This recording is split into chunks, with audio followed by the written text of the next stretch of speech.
Hi అండి. నిన్న ఒక కామెంట్ అయితే వచ్చింది. చెల్లో తమ్ముడో తెలీదు. కానీ ఒక కామెంట్ అయితే చేశారు. అక్క మటన్ కర్రీ రెసిపీ పెట్టక్క అని. ఇంత స్వీట్‌గా అడిగితే చేయకుండా ఎలా ఉంటానండి. వాళ్ళ కోసం ఈ మటన్ కర్రీ ముందుగా స్టవ్ మీద అయితే కుక్కర్ కడాయి అయితే పెట్టేసుకొని ఆయిల్ అయితే వేసుకోవాలండి. ఆయిల్ కొంచెం వేడెక్కిన తర్వాత ఒక చిన్న సైజు ఆనియన్ అయితే వేసేసుకొని కలిపేసుకోవాలండి. ఇది కలిపేసుకున్న తర్వాత ఫ్రెష్గా దంచిన అల్లం వెల్లుల్లిపాయ పేస్ట్ అయితే దీంట్లో అయితే కలిపేసుకోవాలి. అల్లం వెల్లుల్లిపాయ పేస్ట్ పచ్చివాసన పోయేంత వరకు కలుపుకున్న దీంట్లోని మటన్ అయితే వేసేసుకోవాలి. మటన్ అయితే అల్లం వెల్లుల్లిపాయ పేస్ట్లోనైతే బాగా కుక్ అవ్వనివ్వాలండి. ఇలా కుక్ అవ్వడం మటన్ అనేది టేస్టీగా మారుతుంది. ఇలా కుక్ అయిన మటన్ అయితే కలిపేసుకోవాలి.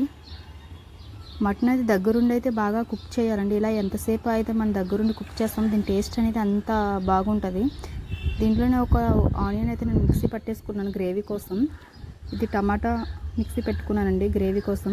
తర్వాత 2 పచ్చిమిరపకాయలు, కరివేపాకు వేసేసుకొని అయితే కలిపేసుకోవాలి. ఇలా కలిపేసుకున్న దీంట్లో అయితే 2 స్పూన్ల కారం, ఒక చిన్న స్పూన్ పసుపు వేసి అయితే కలిపేసుకోవాలి.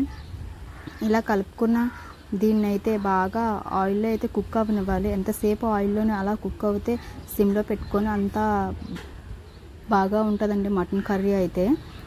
మన ఛానల్ని అయితే చాలామంది చూస్తున్నారు. ఎవరైతే సబ్స్క్రైబ్ అయితే చేసుకోవట్లేదు, సబ్స్క్రైబ్ అయితే చేసుకోండి. మీరు ఇలా చేసుకోవడం వలన నెక్స్ట్ వీడియో చేయాలని మోటివేషన్ అయితే పెరుగుతుంది. సబ్స్క్రైబర్స్ చాలా తక్కువగా ఉన్నారండి. చూస్తున్నారు చాలామంది, కానీ సబ్స్క్రైబ్ మటుకు చేసుకోవట్లేదు. చేసుకోవచ్చు కదండి సబ్స్క్రైబ్. ఇంత కష్టపడి వీడియో తీస్తున్నామంటే సబ్స్క్రైబ్ చేసుకోకపోతే వీడియో చేయాలన్న కాన్ఫిడెంట్ ఉండదండి. మీరు సబ్స్క్రైబ్ చేసుకొని కామెంట్ బాక్స్లో మీకు ఏం కావాలో రెసిపీస్ అన్ని కామెంట్ బాక్స్లో అయితే కామెంట్ చేయండి. దాన్ని పట్టుకుని నేను రెసిపీ అయితే సింపుల్గా ఈజీగా క్విక్గా ఎలా చేయాలో మన ఛానల్లో అయితే చూపిస్తానండి.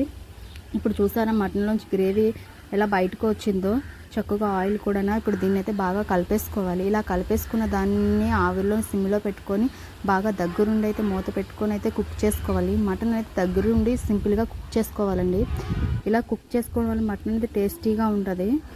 చాలా టైం ప్రాసెస్ ఎక్కువే, కానీ మన దగ్గరుండి కుక్ చేసుకుంటే మటన్ అనేది టేస్ట్ అనేది సూపర్గా ఉంటుందండి. చూసారా మటన్ నుంచి ఆయిల్ చూసారా ఎలా సెపరేట్ అయిందో. ఇప్పుడు దీన్ని బాగా కలిపేసుకోవాలి. కింద అడుగట్టకుండా శుభ్రంగా కలిపేసుకున్న దీంట్లో అయితే మళ్ళీ మూత పెట్టేసుకొని ఆవిరిలో అయితే మళ్ళీ కుక్ అవ్వనివ్వాలి. సిమ్లో పెట్టుకుని అలా కుక్ అవ్వనివ్వాలండి. అలా ఎంతసేపు కుక్ కొనిస్తే అంత బాగా ఉంటుందండి. ఇప్పుడు ఒక కప్పు వాటర్ అయితే వేసేసుకొని కలిపేసుకోవాలి. కలిపేసుకున్న దీన్ని చూసుకొని ఇప్పుడు కుక్కర్ మూత అయితే పెట్టేసుకోవాలి. కుక్కర్ మూత పెట్టేసుకున్న తర్వాత ఒక విజిల్ వచ్చేంత వరకు ఉంచాలండి. కుక్కర్ విజిల్ పెట్టేసుకున్న తర్వాత ఒక విజిల్ వచ్చేంత వరకు ఉంచి దాని ప్రెజర్ పోయేంత వరకు ఉంచి అప్పుడు మూత అయితే ఓపెన్ చేయాలి. మన ఛానల్ని అయితే చాలామంది చూస్తున్నారండి, సబ్స్క్రైబ్ అయితే చేసుకోవట్లేదు. ప్లీజ్ సబ్స్క్రైబ్ అయితే చేసుకోండి. ఇప్పుడు చూసారా ఆయిల్ అంతా పైకి వచ్చేసింది. ఇప్పుడు దీన్ని బాగా కలుపుకొని మంటను అయితే ఫాస్ట్లో అయితే పెట్టేసుకోవాలండి. ఫాస్ట్లో పెట్టేసుకున్న తర్వాత దీన్ని మొత్తం గ్రేవీ దగ్గరికి అయ్యేంత వరకు ఉంచుకోవాలండి. ఇప్పుడు నేనైతే ఒక కప్పు పుదీనా అయితే వేసుకుంటున్నాను. మీ దగ్గర కొత్తిమీర ఉంటే వేసుకోండి. నా దగ్గర కొత్తిమీర అయితే లేదు, అందుకే ఒక కప్పు పుదీనా అయితే వేసేసుకొని కలిపేసుకుంటున్నానండి. ఒక స్పూన్ సాల్ట్ అయితే వేసుకుంటున్నాను. సాల్ట్ నేను వేసానండి ఫస్ట్లో, కాకపోతే క్లిప్ అయితే మిస్ అయ్యింది.